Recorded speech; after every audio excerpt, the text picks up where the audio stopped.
तो इसलिए ईश्वर को न्यायकारी सदा स्वीकार करें। 24 घंटे, 6-7 घंटा सो गए तो सो गए, 17 घंटे जागते हैं तो 17 घंटे सावधान रहें।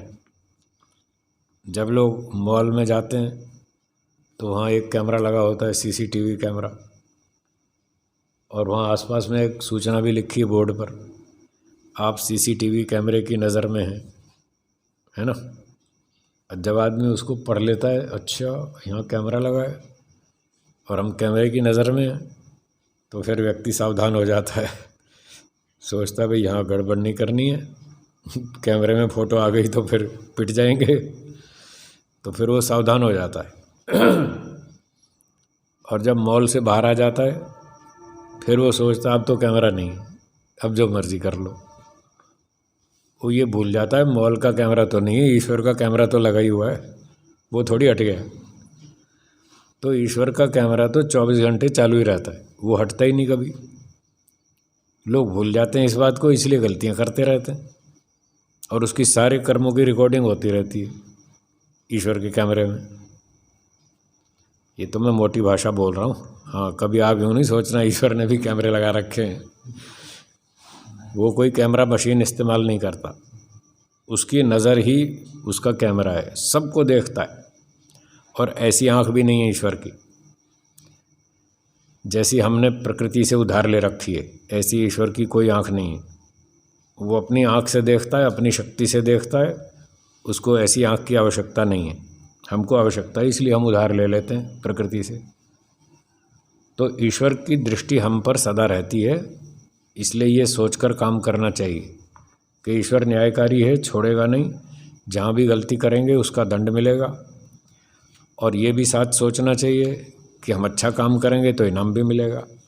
ईश्वर न्यायकारी है, अच्छे कर्म का अच्छा फल देता है, बुरे कर्म का बुरा फल देता है, दोनों बातें पक्की हैं। कभी कभी कुछ लोग हमसे पूछते हैं कि गुरुजी अगर हम ये सोचेंगे कि ईश्वर न्यायकारी है, वो छोड़ेगा नहीं, उसके दंड से डरना चाहिए, तो फिर हम तो डरते ही रहेंगे हमेशा, फिर जिएंगे कैसे? तो डर में जीना तो अच्छा नहीं है। तो हम उनको उत्तर देते हैं, डर के साथ साथ दूसरी बात भी तो सोचो। बुरा काम करेंगे तो दंड का भय होना ही चाहिए, क्योंकि उसके बिना हम बुराई से बच ही नहीं सकते, ये पक्की बात है। यदि दंड का भय ना हो तो कोई भी आदमी बुराई से बच ही नहीं सकता। वो गलतियां करेगा, जानबूझ के करेगा, खूब करेगा। ये दंड का भय ही तो है जो उसको गलती से रोकता है। आप यहाँ 1 घंटे के लिए छूट कर दो नगर में कि कोई भी व्यक्ति 1 घंटे तक कुछ भी करे, उसको दंड नहीं दिया जाएगा। 1 घंटे के लिए छूट दे दो, फिर देखना उस 1 घंटे में क्या होगा, लूट मार हो जाएगी।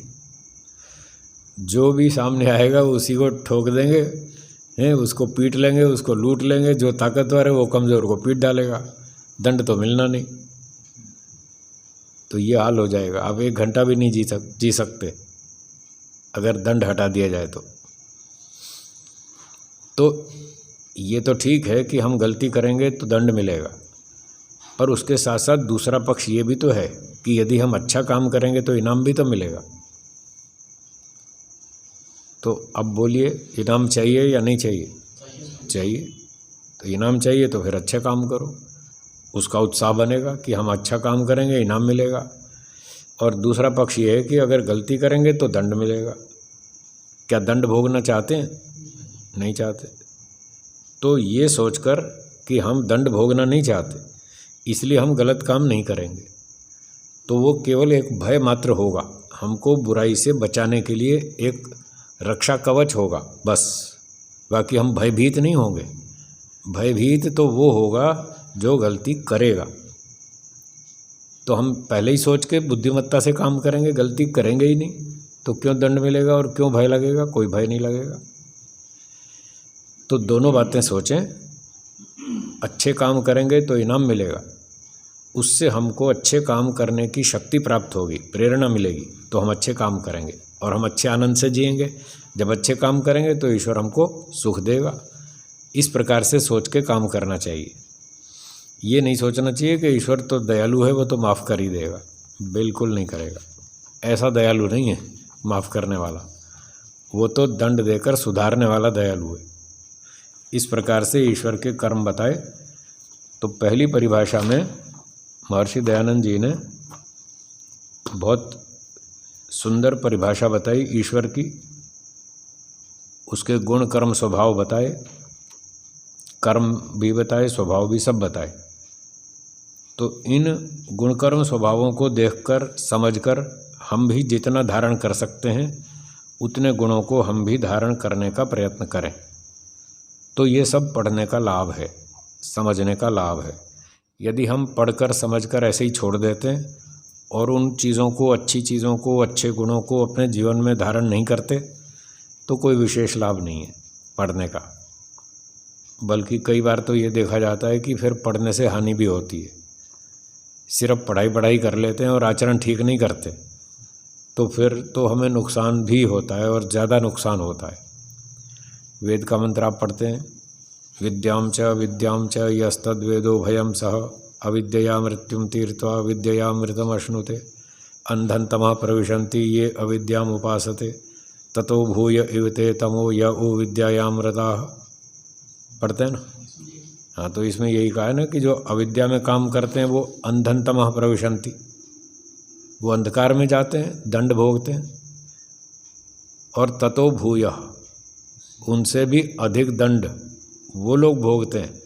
या वो विद्यायामृता, बस पढ़ने पढ़ाने में लगे रहते हैं, आचरण घोटाले, आचरण ठीक नहीं करते और पढ़ते पढ़ाते बहुत हैं, तो वो तो और भी ज़्यादा दंड भोगेंगे।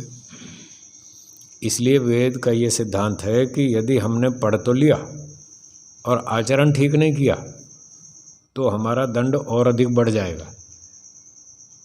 एक आदमी ने क्या सोचा, उसने कहा जब दंड बढ़ेगा तो फिर पढ़ाई क्यों करें, छोड़ो ना तो और दंड मिलेगा, तो पढ़ना ही छोड़ो, ना पढ़ना ही ठीक है फिर तो मैंने कहा अच्छा, ना पढ़ करके गलतियां करते रहोगे तो भी तो दंड मिलेगा, कम मिलेगा पर दंड तो मिलेगा ना। तो आप ये क्यों सोचते हो कि ज़्यादा पढ़ करके हम गलतियां करेंगे तो ज़्यादा दंड मिलेगा, इसलिए न पढ़ के अनपढ़ रह करके ही गलतियां करें तो दंड कम मिलेगा? ये क्यों सोचते हो? ये क्यों नहीं सोचते कि हम पढ़ करके अपनी वो बची खुची गलतियां भी छोड़ देंगे? ये क्यों नहीं सोचते? ये तरीका ठीक है सोचने का कि हम पढ़ेंगे, खूब पढ़ेंगे और पढ़ करके अपनी गलतियां ढूंढेंगे कि हमारे अंदर कहाँ कहाँ गलतियां हैं, उन गलतियों को दूर करेंगे और सारे काम अच्छे करेंगे और दुखों से बचकर सुख की प्राप्ति करेंगे। ये क्यों नहीं सोचते? ऐसे सोचना चाहिए। तो वो सोचना ठीक नहीं है कि हम पढ़ेंगे ही नहीं क्योंकि पढ़ेंगे तो ज़्यादा दंड मिलेगा, ये सोचना गलत। तो चलिए, पहली परिभाषा पूरी हो गई ईश्वर के विषय में। आगे दूसरी परिभाषा है धर्म के विषय में। धर्म क्या है, मैं आगे पढ़ता हूँ।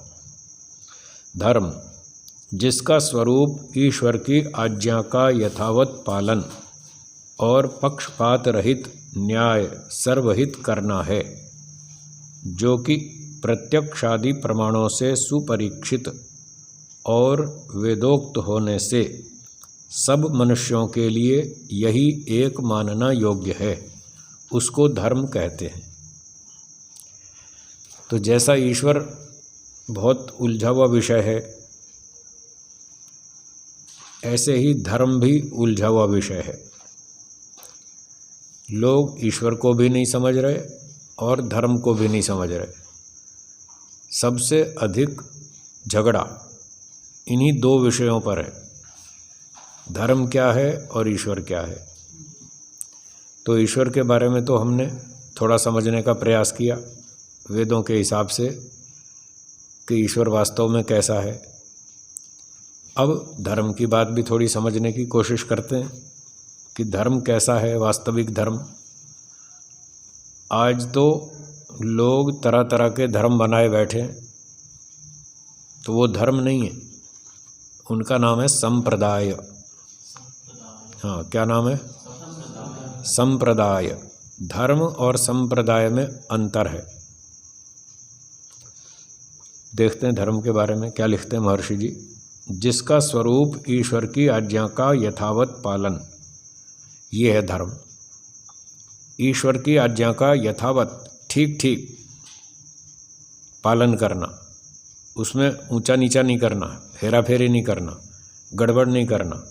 जैसा ईश्वर का आज्ञा है, जैसी ईश्वर की आज्ञा है, वैसा ही ठीक ठीक पालन करना।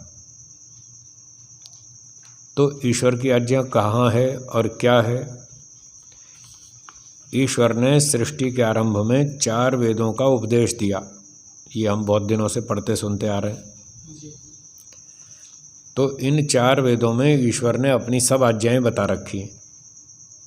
सत्य बोलो, झूठ मत बोलो, न्याय से व्यवहार करो, अन्याय मत करो, सरलता से जियो, छल कपट मत करो, चोरी मत करो, हेरा फेरी मत करो, रिश्वत मत लो, स्मगलिंग मत करो, ब्लैक मार्केटिंग मत करो, दूसरे को परेशान मत करो, कठोर भाषा मत बोलो, व्यंग्यात्मक भाषा मत बोलो। ये सब ईश्वर की आज्ञा है, वेदों में बता रखी है। और यज्ञ करो, सेवा करो, दान दो, परोपकार करो, प्राणियों की रक्षा करो, शाकाहारी भोजन खाओ, अंडे मांस मत खाओ, तामसिक भोजन मत खाओ, नशीली चीज़ों का प्रयोग मत करो। ये सारी ईश्वर की आज्ञा है, ये सब वेदों में बता रखी है। तो इस प्रकार से जो जो आज्ञाएं ईश्वर ने वेदों में दी है, उसका ठीक ठीक यथावत पालन करना, तो जैसा बताया वैसा ही आचरण करना, ये धर्म है।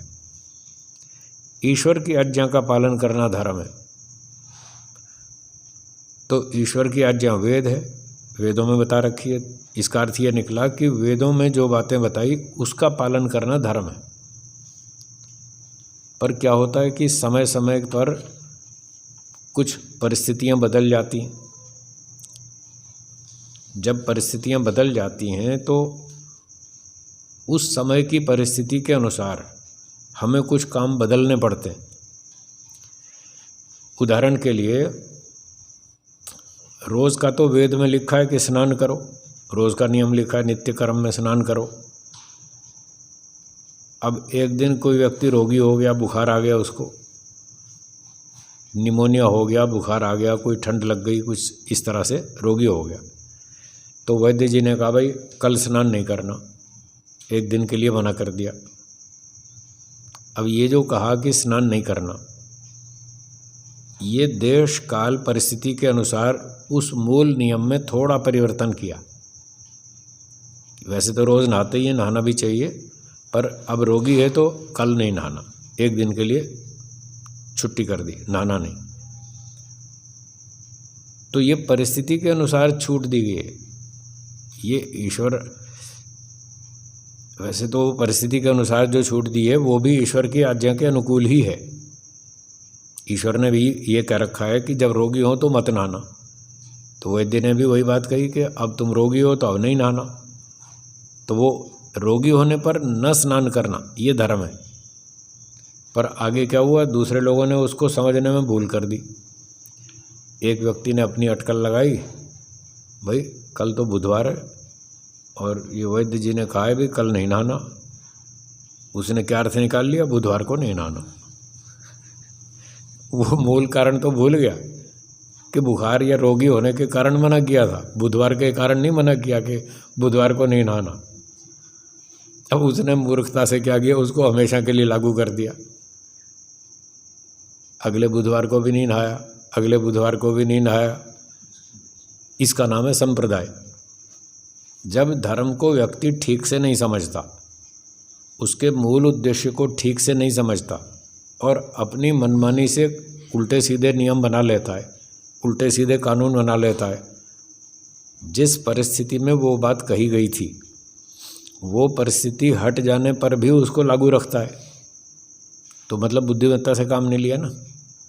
तो जब व्यक्ति बुद्धिमत्ता से काम नहीं लेता, ईश्वर की आज्ञा के विरुद्ध काम करता है, उसका नाम संप्रदाय है। और देशकाल परिस्थिति के अनुसार थोड़ा बहुत परिस्थिति के अनुसार परिवर्तन कर लेना वो धर्म है, वो उचित है, वो गलत नहीं है। पर उसको हमेशा पर के लिए लागू कर देना ये गलती है। तो लोगों ने क्या किया, कभी देशकाल परिस्थिति के अनुसार कुछ नियम बनाए, उस परिस्थिति में वो ठीक थे। जैसे मान लो एक व्यक्ति पहाड़ पे चला गया कहीं साधना तपस्या करने, पहाड़ों पे ठंड पड़ती है, तो उसको ठंड लगी तो उसने पूछा आसपास के लोगों से, जी ठंड लगती है क्या करूं? बोले कंबल रजाई ओढ़ो और ये बाल वाल बढ़ा लो तो ठंड कम लगेगी। अब वहाँ पर नाई वाई कहाँ मिलता है, पहाड़ पे वैसे ही कम मिलते हैं, पहाड़ों में गुफाओं में कहाँ नाई मिलता है। तो नाई मिला नहीं और ठंड भी थी, तो लोगों ने सुझाव दिया बाल बढ़ा लो, तो उसने लंबे लंबे बाल बढ़ा लिए। अब ये परिस्थिति की बात थी, पहाड़ पर नाई नहीं मिलता और ठंड भी है, इसलिए बाल बढ़ाना उचित है। फिर वो 2-5 साल तपस्या करके वापस आ गया नगर में, मैदान में, वहाँ रहने लगा।